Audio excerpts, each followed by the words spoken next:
Welcome to World War II, Both Sides of the Wire, the podcast where we lift the lid, bust the myths, and explore the incredible history of the Second World War from the Allied and Axis perspectives. I'm Jesse Alexander, a public historian specializing in the history of the two world wars. And I am Matthias Strohn, German officer, professor of military studies, and author. In this episode, we'll go back to the roots. We'll get into how and why the Second World War began, which is a story about Adolf Hitler, but not only about Hitler. There were a lot of messy things going on in the 1920s and 1930s that plunged the world into total war.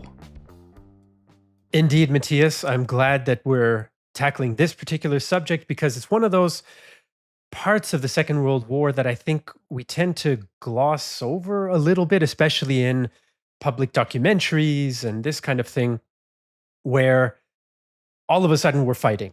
All of a sudden the Germans are invading Poland. All of a sudden there's all these things going on. The Japanese are in China. And we tend to sort of take it for granted that, yes, there were some countries that wanted war, in particular Germany and Japan and Italy. And then it's here. And yeah, there was Munich and so on. But when you think about it historically, when you break it down, there's a lot more going on. There's a lot more interconnected factors. Of course, Hitler and Germany stand at the center of this picture that we're painting. In this cast of characters, Hitler is certainly at the top of the list in the way that world affairs developed towards 1939. But there are other things. There's a whole international system of relationships that's complex. You've got the Soviet Union is there as a wild card, all sorts of different elements. And you even have a bit of a historical question underlying some of it. To what extent was Hitler set on this kind of war from the beginning? And to what extent was he an opportunist? Was he reacting to certain things, to the weakness of other powers? How did the internal dynamics play out in Germany? Because not every German or even every influential German was marching in lockstep with the ideas of Mein Kampf all of a sudden from 1933. So I think those are some of the elements that we're going to try to unpack today. I've just set the table there for you, Matthias. You can take your pick as to which one of those aspects you want to get us started with. Well, Jesse, you really have laid the table here. And of course, that's a huge buffet we're looking at. There are so many different areas and topics to pick from, to choose from, and to discuss and to get our teeth into. Well, maybe let's start with, well, if you want to call it, or him, the elephant in the room. And that, of course, is Hitler himself. When you look at Hitler's ideology, when you look at what he wrote and what he said in his speeches in the 1920s and also in the 1930s, it is pretty obvious and clear that he was expecting another war in Europe. The problem is that when you look at Mein Kampf, even in those days, no one actually read it because it's a dire read, it's boring. The version that we read today, if you can get your hands on a copy, is actually one that had been redrafted, largely rewritten by a chap called Putzi Hanfstengel, who was one of the intellectuals of the early Nazi period. So he had studied in Harvard, he was half American, so he's one of the clever ones. He rewrites the whole piece, and it's still dreadful. So just imagine what the first version must have looked like. So it's really, really bad. But it's all in there. So Hitler, of course, believes in the survival of the fittest, social Darwinism. The strongest nation, the strongest people will survive. He also thinks that Germany had, of course, been stabbed in the back at the end of the First World War. So he was very, very clear that Germany would have to have another go at the whole thing. Not only because he thought that Germany's honor had been destroyed, but also because based on quite scientific ideas of the 1920s and 1930s, he thought that Germany would be running out of living space. The famous phrase that the Nazis used then when they go into the East, finding living space for the German people. Now, today we think that's completely nonsense, of course, but in the 1920s and 30s, a lot of people believed that living space would be a fundamental issue to every growing nation. And Germany at that stage is still growing. In the old days, the Germans had been able to export people. So lots of people talk about the German colonies. That's a complete no-go because hardly anyone ever went there. But of course, millions and millions of Germans went to North America. And Hitler says, well, if we're running out of space, why do we keep exporting our people to places like North America? We should be getting living space somewhere else. He's relatively set on this whole idea from an early point onwards. And of course, he expects that if it comes to this, again, following this idea of social Darwinism, that there's going to be a major fight. Yes, and he gets that fight. As you say, it's always a question when a government or a leader is sort of set on war and premeditates an attack, do they get the war that they want? But that's something we're going to certainly return to as a question in the future, possibly even later in this episode. I think one of the elements of this, I want to inject a little bit of contrarianism here, just for the heck of it. There is an idea that Hitler is more reacting as things develop. So he comes to power, of course, in 1933. Comes to power. That's a very kind euphemism. Let's say he seizes power after having been elected to parliament and appointed as chancellor. He seizes then dictatorial powers, let's say. And there's a whole series of events that then come that we now look at as premeditated stepping stones towards a war. But a lot of his entourage, in particular the military commanders, are not necessarily as enthusiastic for a war as he might be, ideologically speaking, right? So they're afraid of what if France intervenes when we decide to march back into the Rhineland, which was supposed to be demilitarized by Versailles. They're afraid eventually that Poland and France might combine forces against Germany and that they're not ready for this because the German military power has been somewhat crippled by Versailles. Of course, it can be rebuilt, and it is. There's an interpretation out there. I think it's fair to say it's a minority view. It's been quite forcefully argued against. I don't support it, but I was wondering what you think of it, that basically Hitler's mostly reacting to weakness on the part of, in particular, the British and the French. He's not such an outlier. He's not so driven by the Nazi ideology as we usually think today, that he's kind of just another German leader who wants more power, who wants more influence, and who wants to take advantage of weakness around him. It's definitely not the dominant historical idea, interpretation, but it made a lot of waves when it was first talked about in the UK some time ago. So I think when you look at Hitler, and when you compare him to the German politicians that had been in power beforehand, particularly during the Weimar Republic, there's a very, very big and fundamental difference here. And that is that the German politicians during the Weimar Republic, they had all been socialized during the empire, when politics and politicians really didn't matter because parliament really didn't have a say. It was quite powerless. So these are all fundamentalists. And you have a number of examples in the Weimar Republic where the government falls over very, very minor issues, things that in a coalition government could just be talked about and could be sorted out. But they are fundamentalists. Hitler is very, very different. He's got his, to stick with the military terminology, is great on grand strategic ideas. That is living space for the Germans. That's turning the clock back on Versailles. But when you look at the way how he wants to achieve this, he's actually very, very flexible. And you're absolutely right that he is a bit like a chameleon. So he gives everybody a little bit of what they want. And that is a very, very new experience, not only for the Germans themselves, but also for the other powers around Germany. So, for example, we look at one of the very first treaties that Hitler signs is a non-aggression treaty with Poland. And that is really, really confusing to everybody because Poland is the pariah in the German. They call it the seasoned state. The moment Germany will be strong enough again to fight a war, we are going to get the territories in the east back. That's absolutely decided. Everybody subscribes to that. Even people like Stresemann, who's the Vice Chancellor, was also the foreign minister, who gets a Nobel Peace Prize for détente. So Hitler comes to power, and the first thing he does is sign this particular treaty, which really confused everybody. But he saw that at that particular time, he needed that in order to get a little bit of more peace on the eastern flank. So in that, he is really, really very flexible, but also quite set on his long-term strategic aims. So when you look at one of the very first meetings that he holds in 1933, as you already said, in January 1933, he comes to power. In February 1933, he holds a meeting where he brings together all the heads of the military. And in that meeting, he explains to them that he thinks that Germany will have to go to war very, very soon. And it's interesting when you then read the accounts and the reports from the people who attend, and they come back from this, and they all write down in their diaries, well, first of all, yes, the idea is probably right, because we will have to go to war, we will have to get the territories in the East back. But as you've already said, now is not the time. We need to build up a much, much larger and bigger army. And that really remains the idea, the thinking of the German military all the way up to 1938, 1939. The last time where that really shows is in the preparation for Case Green, Fall Grün, which is the envisaged, the planned invasion of Czechoslovakia.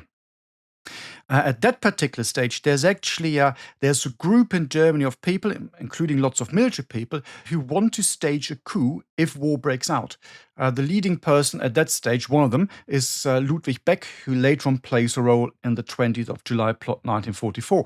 And the reason why they want to have this coup overthrow the regime is not because they really disagree with Hitler's ideas of getting the territories in the East back, but because they think it's too early. And when you then look at what happens in places like this, and again, we'll probably talk about this in much more detail later on, but 1938, for example, this really is the lost opportunity, the lost chance, not so much because of appeasement itself, but because of what went on in Germany at that particular time, which the Allies didn't know about. Yeah, there's a series of these high-profile, behind-the-scenes meetings in the 1930s where Hitler essentially repeats his vision, right? And every time you have these nervous generals who are feeling that their army is not quite ready for such a thing. I think one of the better known ones amongst people who are interested in internal German developments at that time is the meeting in 1937 that produces the Hossbach memorandum afterwards. Hossbach is an officer who attended this meeting, policy meeting, and he made a series of notes about it, which is often used by historians to say, look, at the latest, probably before, if we look at Mein Kampf, if we look at some of the other elements that you've just talked about, Matthias, at the latest in 1937, Hitler is predicting, not even predicting, he's expecting, he's planning for this war of conquest, not only to reverse Versailles, but also to create a German empire primarily in Eastern Europe. But I want to now stick on this Versailles question a little bit. We talked about it in our previous episode on myths of the Second World War. Versailles plays a big role in Hitler's thinking, especially in Nazi propaganda. And I think that even though the German population, had also suffered in the First World War, suffered about 2 million dead, plus suffered X 100,000 dead from hunger during the First World War. So they're not all enthusiastic Nazis who want to march beyond Germany's borders, but there is a broad consensus, as you mentioned, against the Versailles Treaty. And it kind of merges with Hitler's ideology to create a sort of perfect German political storm, if you will. Do you think that's a fair assessment, or do you see it differently? No, I think this is absolutely right. And you can even take it back a step and look at the consequences of Versailles and the treaty for social society. And what does that mean for Hitler himself? So Hitler, at the end of the First World War, and even before the First World War, he is basically a failed character. He is a tramp. Well, just go down the streets of London or New York or Berlin and take a homeless person, because practically that's what Hitler was before the outbreak of the First World War, and predict that this guy in 20 years' time is going to be the president of the US, the prime minister in the UK, the chancellor in Germany, whatever. This is what you find with Hitler, which to me makes Hitler such an interesting character. How was all this possible? This big, big question that historians have tried to answer since 1945. And of course, the answer is the big social upheavals that you find in Germany after 1918, after the revolution. The empire disappears, the aristocracy doesn't disappear, but it's no longer powerful. You have a democracy, and only this makes it possible that in a society which had been very, very much class-based and class-structured up to this stage, makes it possible that a person like Hitler comes to the fore, and eventually, of course, gains power. So I think that is the first and really, really quite interesting aspect that a lot of people don't really think about when they talk about Versailles, when they talk about Hitler. And this change in society, which also made Hitler as Chancellor and Führer possible, is also very, very much obvious in the ideology that he stands for and that he proposes. And this is National Socialism. So we tend to concentrate very much on the nationalistic part of it. So it's all about Germany. Germany is the strongest country. The Germans are the best. All Germans are very tall and blonde. They're all Aryan, which, by the way, is quite funny because when you look at the leaders of the Nazi Party, most of them are not particularly tall and not particularly blonde. No one actually ever picked up on that, which is quite funny. But there's also a very strong socialist element in this as well. When you look at the first party manifesto from 1919, which Hitler then decreed was never to be changed, this could have been from the Communist Party. It's basically exactly the same. So you need to bring these two together. And you can only really understand this when you look at where Hitler comes from, where the early support for the Nazi Party comes from. So these are all some of these upheavals that you find in the Weimar Republic, particularly in the early days, which then really, really do make Hitler possible. I mean, the history of the Nazi Party itself, from its origins in 1919, 1920, all the way up till 1945, is quite an interesting one. I, in particular, think it's interesting how in the 30s, the party starts to appeal to other groups as well, right? You have the industrialists, you have army officers, you have the middle class. They really form part of the core that allows the party to achieve the success that it does, beyond that initial sort of more working class appeal that they were going for in some of those initial documents. In any case, all of this is happening in Germany. It is the focus, it is the center, in a way, of the story of the origins of the Second World War. But one other element of the Versailles Treaty, so not only does it have this impact inside Germany, but it creates a whole new international system, a whole new order, in particular in Europe, but not exclusively, of course, that is extremely messy. This order that comes out of the First World War and the Versailles Treaty and the other treaties that go along with it, with the other Central Powers, is not stable. It's one thing to say the Versailles Treaty had this or that provision, took this or that territory, and demanded certain reparations from Germany, most of which they didn't pay in the end, but that's another story. That's all fine and good if we want to analyze simply the German reaction. But it also creates a vacuum, right? You have France essentially left alone with some British cooperation to try to impose this new order, to try to maintain this new order. The United States proposed a lot of the concepts for this order at the peace conference, but then they more or less withdraw from enforcing it. They don't join the League of Nations, for example. And the Brits then also back off. And this continues through the 1920s into the 1930s. And the French are sitting there as the primary power that is supposed to uphold the order. And they are, of course, by far not strong enough. Even with Britain, it's a question of whether they would have the strength to enforce the order or not. Italy was a victor state in the First World War, but they have their own internal dynamic. Many Italians are not satisfied. And that's, of course, where fascism first really flourishes. And it's the first fully fascist government of a great power, starting from the 1920s. And then you have the Soviet Union, of course, another product of the First World War that cannot be integrated into the Versailles order very easily. There's Japan as well, which is on the other side of the world, but is an up-and-coming great power that is also not satisfied with the Versailles post-World War I order. So you have not only the story of Hitler in Germany, but you have this whole architecture around it that's made of glass, that's on shifting sands. And so it's much more fertile ground, I think, for a militaristic, aggressive, expansion-minded dictator like Hitler or Stalin, for example, to take advantage of these conditions as well. I think one of the fundamental problems that you find here as well with the Versailles Treaty, and you already alluded to it, is that, of course, it's a compromise solution. It's a compromise peace. So the US, well, they are there, they negotiate, they don't ratify it because by that stage they've become isolationists. So basically they're out. So fundamentally different from what we see with the US after the Second World War. So the US completely removes itself from the European theater of politics.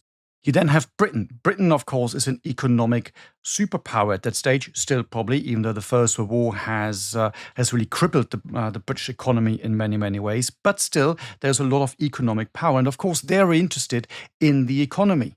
And they think, well, if we cripple Germany too much, that's going to be very, very harmful for our economy ourselves. So we shouldn't be doing this.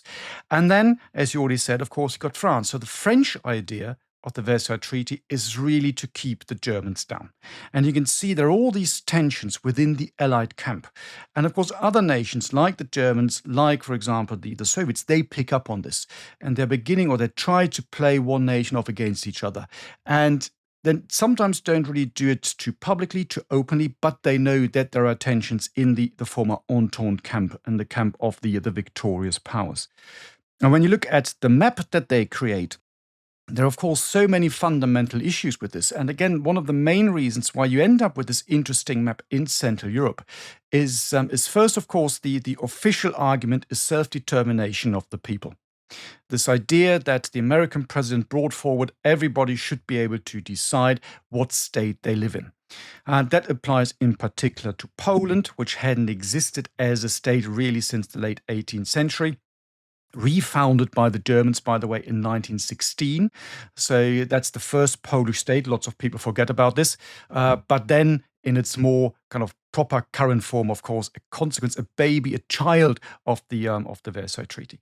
There are issues with that as well, because you, for example, have a number of plebiscites that are held in territories that are supposed to be given to Poland, in particular Upper Silesia, which is an industrial part of Germany at that particular stage towards the end of the First World War. There's lots of coal. The majority of people vote to remain with Germany. However, it's still parts of it is still given to Poland, because the Entente says, well, they need to have their own coal fields. Otherwise, it's going to be economically very difficult. So you can see this whole idea of the self-determination of the people, the good spirit that at least one nation, when they entered the negotiation, the Americans had, goes out the window quite quickly. And the Germans pick up on this very, very quickly. And the whole creation of these new states, Poland, and in particular also Czechoslovakia, is, of course, a brainchild of the French. Because what they want to do is they want to have what they call a cordon sanitaire, so basically a buffer state, a buffer zone. And their idea is that they would sign treaties with these newly created states, boxing Germany in.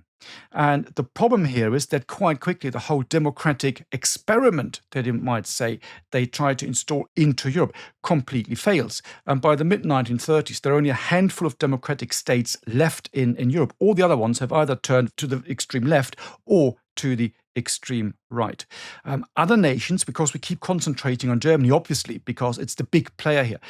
But as you've already said, other nations are very unhappy with the treaty as well. Italy, you already mentioned it. Well, Italy really wants to have big ports of the former Austro-Hungarian Empire. It doesn't get them because some of them go to the newly founded Yugoslavia. So that cheeses them off. They get other German-speaking parts, which they don't really want, where even when you go there today, South Tyrol, you go there and you talk to these people, they still think that they're more German, Austrian than they're Italian. You find the same in Hungary. Hungary loses a vast majority of its country to Romania.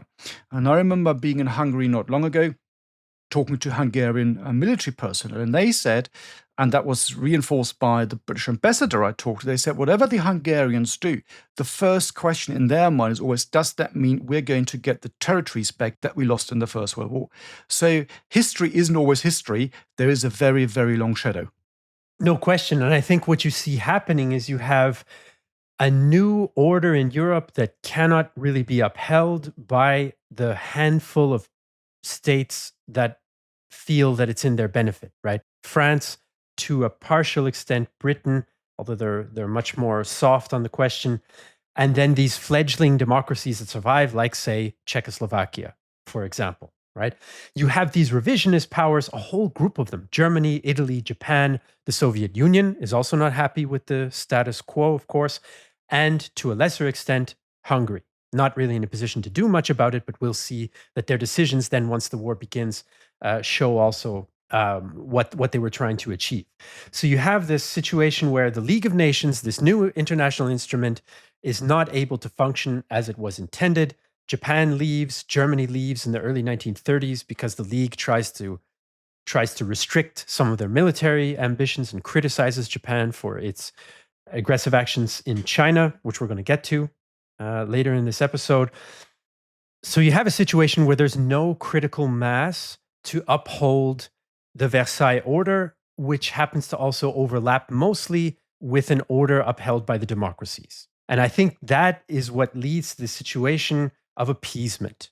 In the 1930s, when Germany keeps demanding more and more, at first there's a certain amount of understanding in the former Allied countries for Germany to want to remilitarize the Rhineland, or Germany's demands about reducing reparations, for example.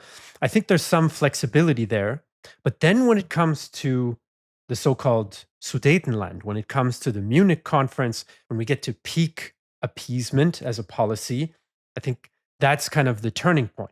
Now, appeasement often gets made into a caricature. Right? We laugh at Chamberlain for being what many call, in shorthand in public discussions, a coward, an appeaser. It's considered a dirty word. But I want us to take a moment here and get into, why are they appeasing, right? Why do the British and French feel that this policy is the one that they want to follow, or maybe that they have to follow? Before I talk about this, perhaps just another very short comment. When you look at the League of Nations, of course, Germany, for example, and the Soviet Union hadn't really been invited either when it was founded. So immediately that, of course, destroys the whole perception in these countries. So this is seen as a club of the victors. So when Germany then decides to leave the League of Nations, no one is really bothered about this, because they say that wasn't our club anyway. We weren't invited. We don't think it's a very great loss. And when you look at appeasement, I think there are a number of reasons why appeasement in the 1930s was not a dirty word.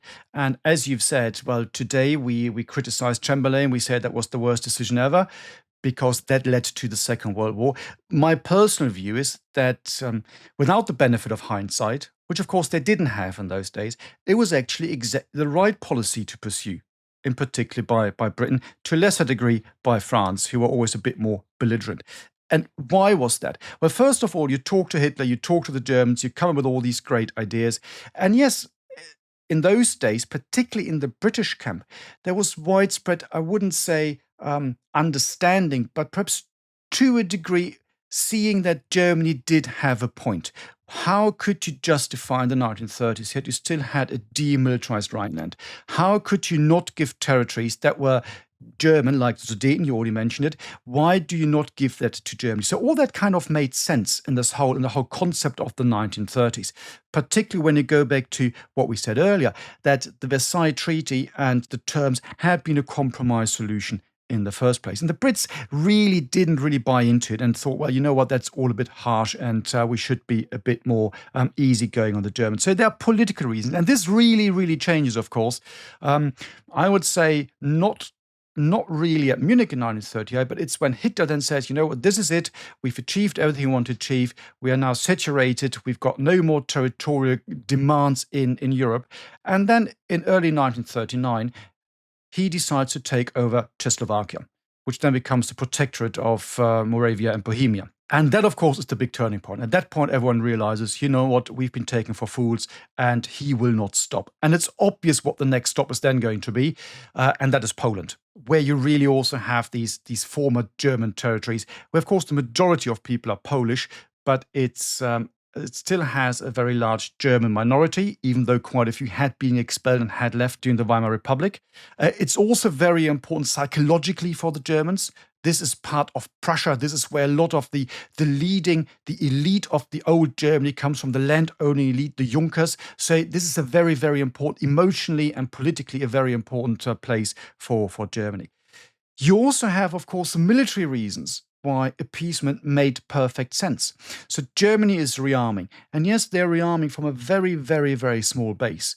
So the Weimar Republic had an army of 100,000 men and a navy of 15,000 men. That was it, which sounds quite a lot to us today when you compare that to what the French army has today, the German army, the British army. All of these armies would be very glad and happy to have 100,000 men, most of them about half the size.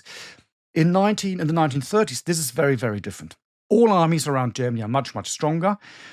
All armies around Germany are much better equipped. The entire German artillery, for example, consists of 84 barrels. That's all they have, 84 guns of 10.5 centimeters. This is nothing by the standards of the 1920s and 1930s. So this is, you might say, is more of a paramilitary police force.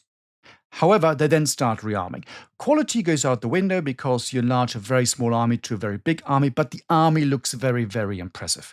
Because you have lots of parades, you keep people goosed up and down, you've got lots of tanks driving down Unter den Linden in Berlin when you have the parades. It looks big, it looks good. And this, of course, worries the other nations. And when you look, for example, at Britain, the British army at that time is very, very small because the British approach to war has, of course, always been that the navy is the most important thing because that keeps potential invaders at bay. The First World War, if you stay within that framework, was the complete anomaly to British fighting and to the British approach to war. Normally, Britain sends a small army to conduct expeditionary warfare. So if you now think that, well, hang on, we might have to fight another war like the First World War, we need to fight not only the time, but also the resources, and that also means the money to rebuild a large army. And so appeasement actually buys a lot of time for the British in particular to build up a much, much stronger army. So, for example, Britain also introduces conscription before the outbreak of the war. That gives them the time to build up a stronger and bigger reserve and more men. Yeah, I think one of the reasons why appeasement had a certain appeal and a certain political usefulness for Britain and France is also the perception of Germany and also of Italy, the perception of fascist countries in general versus democracies who are having a lot of difficulty achieving goals, providing a sense of meaning for their electorates, for their citizens. Whereas it seems at the time that Germany and Italy are vigorous societies, they have a vision for the future, and that perceived strength, that perceived spiritual strength, so to speak, causes hesitation, causes fear, right? In addition to the legacy of the First World War and a whole bunch of other factors. I mean, Time magazine names Hitler Man of the Year in 1938. David Lloyd George, he was the Prime Minister of the UK for much of the First World War. He admits that Hitler's not a Democrat, but he says that he's transformed the spirit of the people, that the economy has been improved under Hitler, which is not completely untrue, but it creates this image that we are up against almost a new tide in politics. So we have a defensive mindset, right? Another element, I think, is this exaggerated in hindsight, the exaggerated fear of what bombing could do in the 1930s to civilian cities. This, I think, plays a role. There was a former British Prime Minister, Baldwin, in 1932. I think he said, the bomber will always get through. So there's this real fear that any other war, any future war is going to mean cities absolutely razed to the ground pretty much immediately. Now, as it turns out, it's not totally wrong for World War II, but definitely not in the way that the British and French politicians feared and imagined that in the 1930s. Germany was not in position to do that at that time. But nonetheless, this seed of fear is there. If you combine that with those divisions between the British and French, I think it gives another side of the explanation, especially for the French.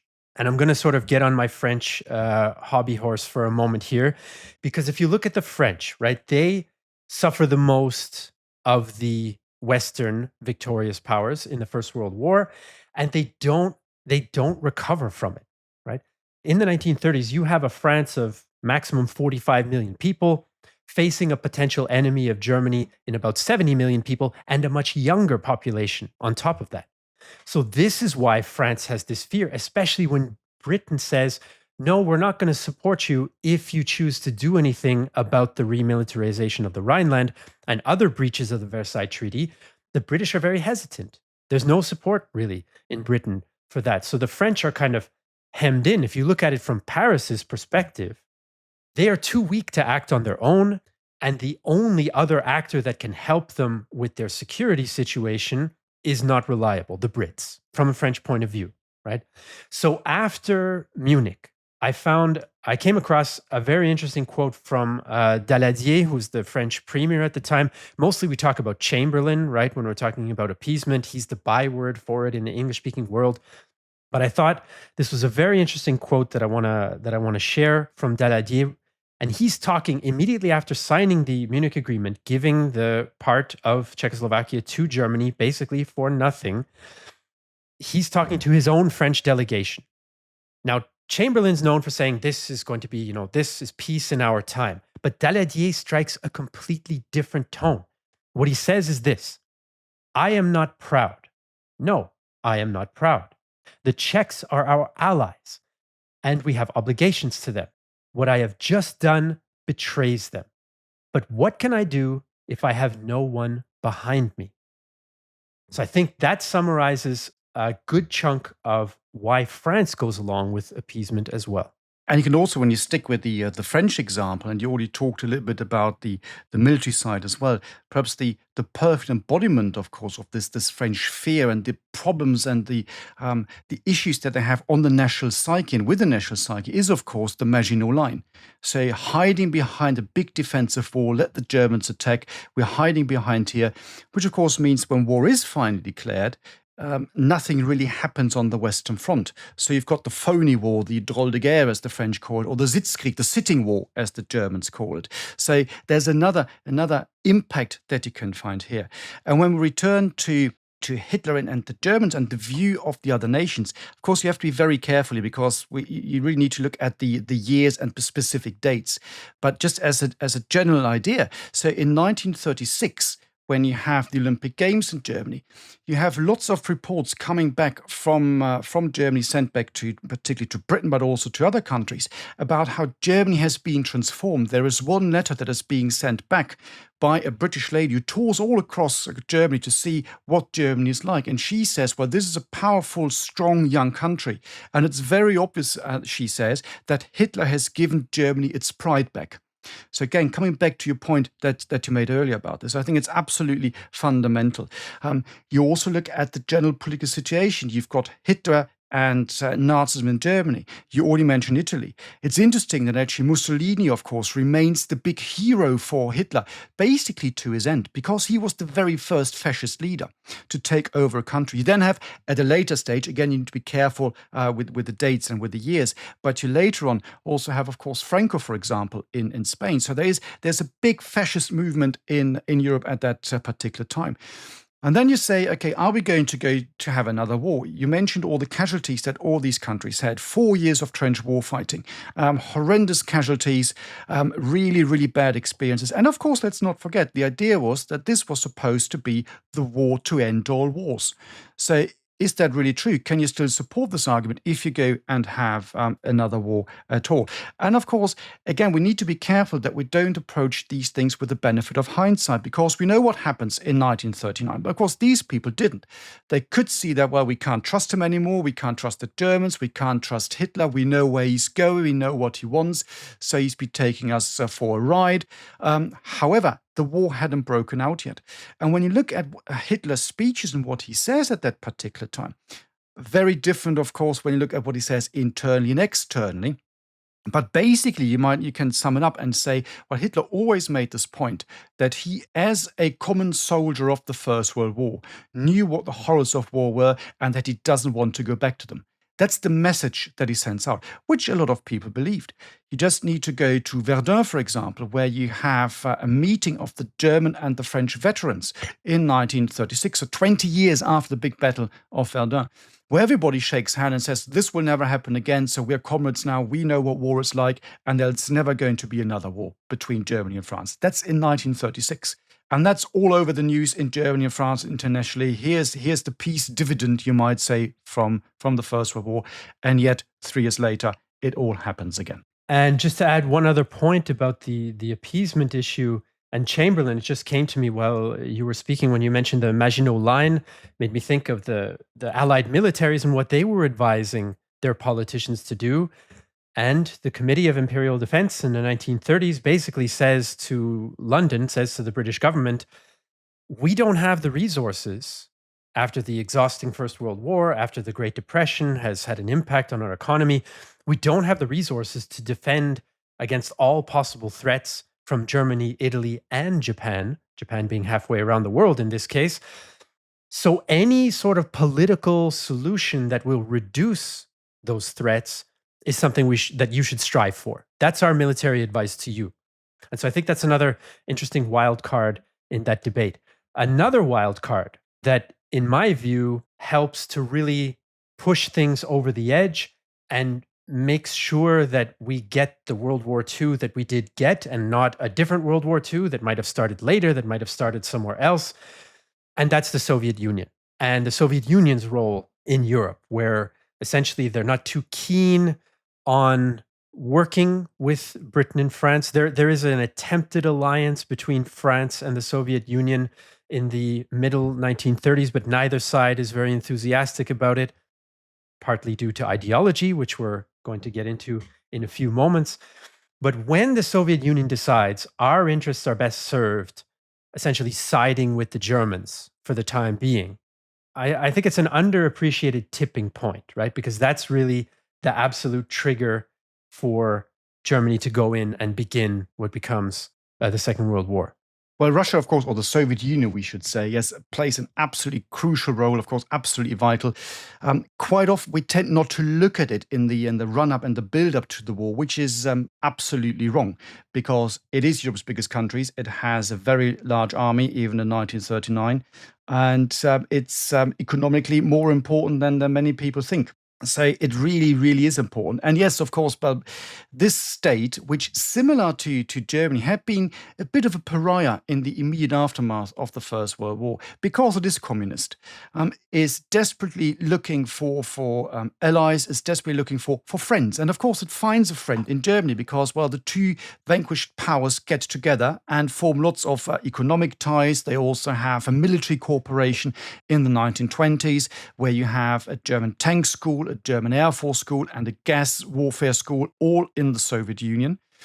Kept secret to begin with, but later on, everybody knew about this, not least because it was published in a British newspaper when it was found out. But this is absolutely crucial. And it's also interesting when you then fast forward, now again, jumping a little bit to the right here, jumping through the years, looking at what happens in 1939, for example, between Germany and the Soviet Union. So Germany is much more confident that it can go to war against Poland in 1939, because the big fear for Germany is always that whatever happens, you will have to fight a two-front war, which you can't win. Perfect example is the First World War. However, in 1939, Germany has an alliance with the Soviet Union. So this two-front war, the second front in the east is basically a front against Poland. And you can deal with Poland. But if the Soviet Union came in on the other side, you'd have another problem, particularly if the Western powers decided to get engaged, again, like the First World War. But that is not the case. And that makes it much, much easier for the Germans, again, to decide that they want to go to war. And the Soviet Union is, as I said, so much more important, and it's very, very much disliked by the Western powers, in particular by the British. There is a big British expeditionary force that fights in Russia in 1919, 1920. You actually have German troops in that area in the Baltics under British command. And the troops that the Brits sent there are much, much larger than anything that the British, for example, in recent years sent to Iraq or Afghanistan. No one talks about this. The relations are completely different. So there's a very big distrust, particularly between Britain and the Soviet Union. And the one thing that always strikes me, if I just move into the outbreak of the war now for just one moment, because I think the example works here, what I always find quite striking, and it's also quite explainable, is when Germany invades Poland, of course, the consequence is that France and Britain declare war on Germany. However, when then the Soviet Union invades the eastern parts of Poland shortly afterwards, nothing happens. Of course, the argument on the Soviet side is that they had to go in there to protect the Poles and their own people living in that part of the world. So that's the political argument. Everybody knew that, of course, was complete nonsense. But obviously, France, Britain, as you've already said, feared that they wouldn't be strong enough to fight a major war against perhaps 2 or 3 major enemies. Yeah, and this is a topic of major controversy because of how it's seen in Russia more recently. the Soviet Union's role versus the Western Allies' role in the outbreak of the war. We could probably do an entire episode on the mythology surrounding that in the Russian-speaking world.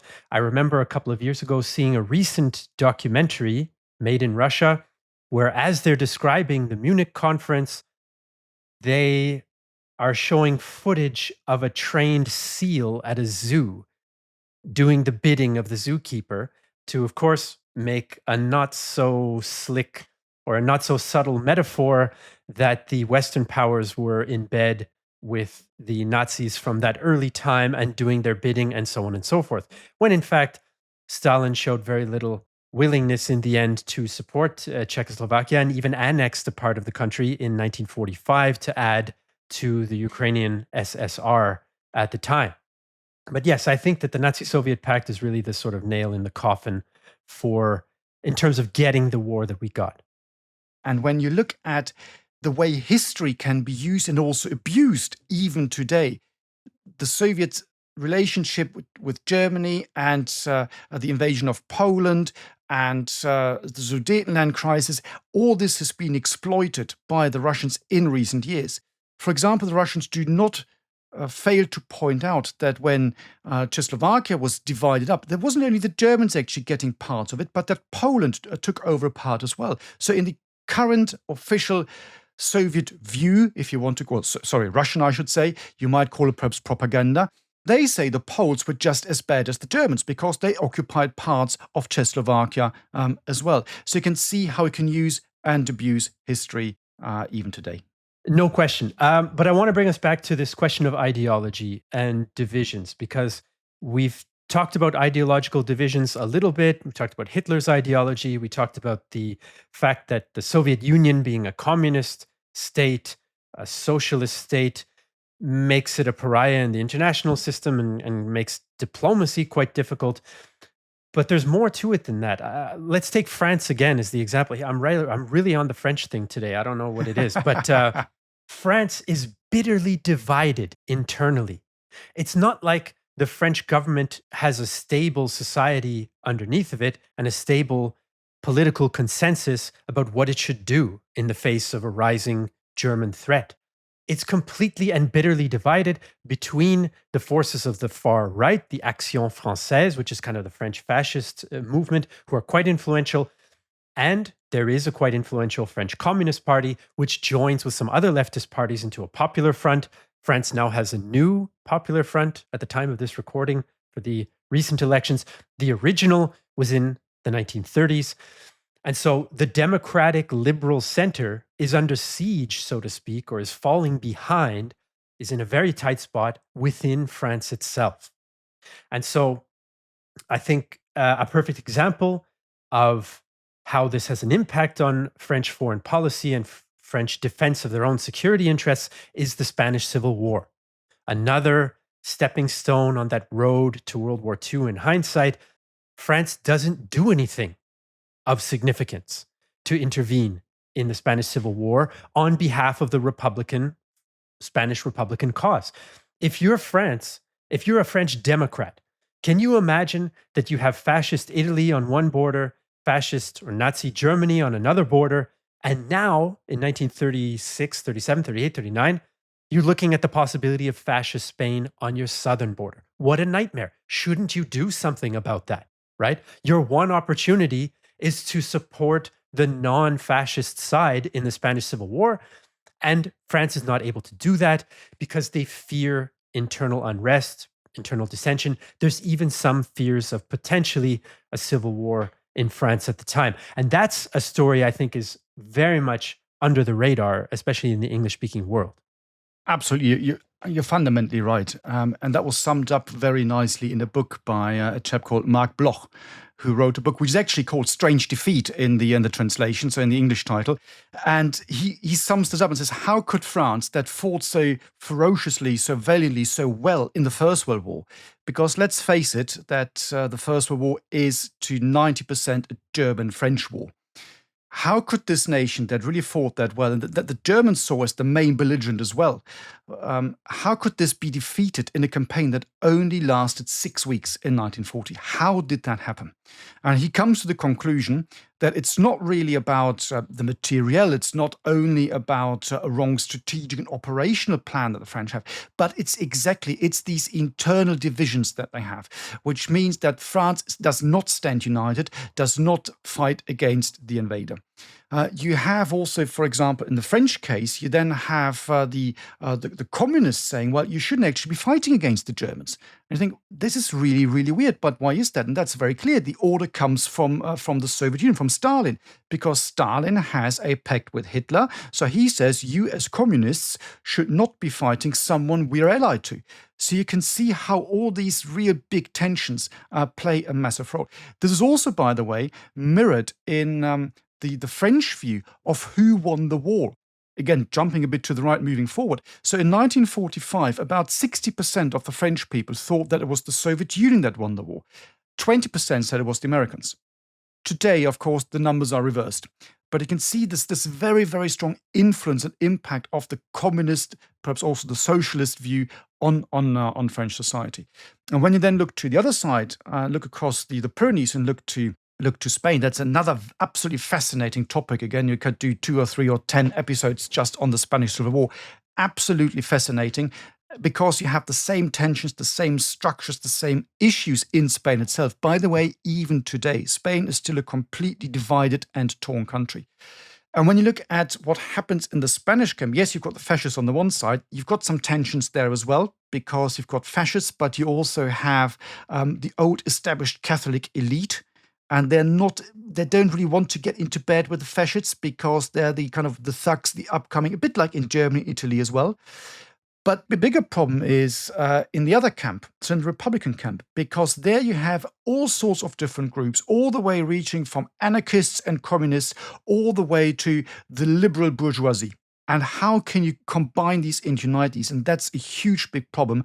Again, one of the reasons why external nations say, well, if we support you, who can promise us that tomorrow we're not going to have anarchists in power, but the liberal bourgeoisie or whoever you want to support? So again, an absolutely fascinating and really complex and difficult topic. I'm so glad you mentioned Marc Bloch. He is one of the greatest historians of all time. Like, if there was a pantheon of superhero historians, he would have to be in there. The guy fights in World War I in the French army. Then he fights again in the Second World War. And after France surrenders, he then joins the resistance. And unfortunately, he's captured and executed. And he's one of the most significant historians that we have in the 20th century, not only because of his book about the French defeat, but because of his pioneering work on medieval history, as it happens. So forgive me that little bracket for one of my historian superheroes, Marc Bloch. But what I wanted to do for us today is to not leave out Japan. We've spent a lot of time now, we've talked about Europe, the rise of Hitler, his ideology, the deals with the Soviet Union, the fragility of the international system, the use and abuse and the weaknesses of the Versailles legacy in the 20s and 30s. But on the other side of the globe, there's a whole bunch of stuff happening with Japan and China that contributes to the outbreak of war and the instability of the international situation as well, to such an extent that some people argue that the war didn't really start in 1939 in Poland, but possibly in 1937 in China, or even in 1931 in China. What do you make of that? Well, this is a very, very big topic, and you're absolutely right. And we've fallen into the same trap, you might say, because we tend to see the Second World War very much through the Eurocentric lens. Everything depends on Germany. Everything happens in 1939. Of course, it's a world war, so a lot of other stuff is happening as well. And of course, that means that Japan needs to be taken into consideration. Japan is an absolutely fascinating example. You already mentioned some key dates. You can actually even take it back even further and see the rise of Japan. So you've got this kind of medieval society, which is then, the door is kicked in and they have to open, they have to modernize in the late 19th century, and they do that extremely well. And you can see that how they manage to defeat the Imperial Russian army, and in particular the Navy, in 1905. So from that point onwards, everyone knows, well, hang on, something is happening here. So here's a new rising power in the East. You then have the Japanese role in the First World War, where they actually fight against Germany. even though they're allied then later on, of course, in World War II. And that's all to do, again, of course, with geopolitics. It's to do with Tsingtao, the German port, the German colony in China, which they besiege, which they capture, and then incorporate into their own empire. Of course, in 1931, you already mentioned the date, you then have the Japanese invasion of Manchuria. And they install a puppet state. If you have seen The Last Emperor, that's the very good film where they show this. And so this becomes the puppet state of Manchukuo. And they basically control this part of China. But in 1937, they realized, you know what, we might have another go at this because China is already weakened because there's a civil war going on. You have Chiang Kai-shek as the nationalist leader against Mao and the communists. Chiang Kai-shek, by the way, mainly trained by German generals. For example, Hans von Seeckt, who had been the chief of the general staff, wasn't called that way, but the chief of the general staff between 1920 and 1926. So on the 7th of July 1937, this is when the Second Sino-Japanese War breaks out. So it's 2 years before the German invasion of Poland. And a lot of people have said, well, if you call this a world war, this should be the real date. Some people, particularly in China, have said, no, hang on, it starts much earlier than this. So that's just the second leg. So it really all starts in 1931 when they create this puppet state. And when you look at what really happens in 1937, it's quite clear that the Japanese are really pushing for it. They want to create a fait accompli. They want to go for it, and they want to invade what they see as a torn, divided, weakened China. It comes to the so-called Marco Polo Bridge incident. Basically, what happens is in Wangping, my Chinese isn't brilliant, my apologies, a Japanese soldier basically goes missing. And that's the border between the Japanese occupied area and what they would call a free China. So it's on the outskirts, about 10 miles to the southwest of Beijing. The Japanese demand the authorization to cross the border, to get to the other side, to look for their missing soldier. That, of course, is denied, and they then decide to attack the city. Lots of fighting going on. I don't want to go into tactical detail. To begin with, a bit of disaster for the Japanese, only then to find that this soldier was already back in his quarters because he claimed that he had returned to his quarter because of a stomachache. So you can see it's all a bit made up. It's a little bit similar to, again, jumping back to Europe, what the Germans do at Gleiwitz in September 1939, which leads to the outbreak of the war. But this is really absolutely crucial. And of course, then the Japanese launched this big invasion of mainland China. Lots of very interesting and brutal and nasty battles. The sacking of Nanjing is probably the most famous one. And a lot of people, rightly so probably, have argued that if you move away from the Eurocentric view that we all tend to have, I include myself here, we should say that probably the war started in 1937 at the very latest, definitely not 1939. Ooh, controversial position here by Professor Strohn. World War II began in 1937. But yeah, I think the Japanese aspect is one that we don't pay enough attention to, including in this episode of the podcast. As you said, we have to mea culpa a little bit here. But what interests me quite a bit about the situation between Japan and China, having done a little bit of work for some YouTube videos on the topic, is some of the parallels. Right? Japan is perceived to be a sort of new nation with youth, with vigor, with power, with purpose, with meaning, right? Now, of course, it draws this meaning from an expansive brand of fascist-style imperialism, much like Germany and Italy. But China is seen to be weak. It's seen to be divided. It had some democratic elements in the 1920s before they kind of went under in the Civil War with the warlords and the nationalists and the communists. A civil war that is still ongoing, of course, when the Japanese come in 1931 and when they come again in 1937. And China is also nationalist China is also the beneficiary of unreliable allies, the beneficiary or the victim, let's say, of unreliable allies. Right? So you have some support from the US, you have a bit of lip service and support from various other European countries, including Nazi Germany at times, that actually provided some training for Chinese troops. Some of China's best troops in the late 1930s were German trained. The Soviet Union supports China to a limited extent as well. So you have this one aggressive power that is taking advantage of this fragile situation and taking advantage of an internally divided neighbor. And there's no international mechanism and there's no international consensus that can put a brake on this. Those are some of the sort of big picture factors that strike me, right? Japan, as I think I mentioned much earlier in the episode, leaves the League of Nations because the League criticizes it for its 1931 invasion of Manchuria. So it's also removed itself from this essentially impotent international organization. So, folks, it looks like we've started in 1919, 1920, Bavaria, with the origins of the Nazi Party, the origins of Hitler as a political actor, and the legacy of Versailles throughout the 20s and 30s, the fragile international system, the weakness of the democracies, all the way to the other side of the globe, Japan, and its march against China in 1937 as a part of the story of the beginning of the Second World War. And our own Professor Matthias Strohn has taken the position that the war began in 1937.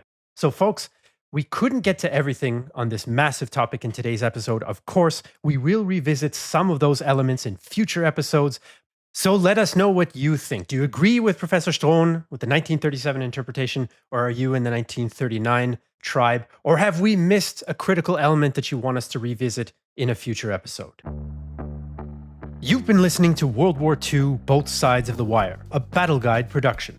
To support the creation of future episodes, consider joining our dedicated supporter community, where you can enjoy exclusive benefits and connect with like-minded individuals.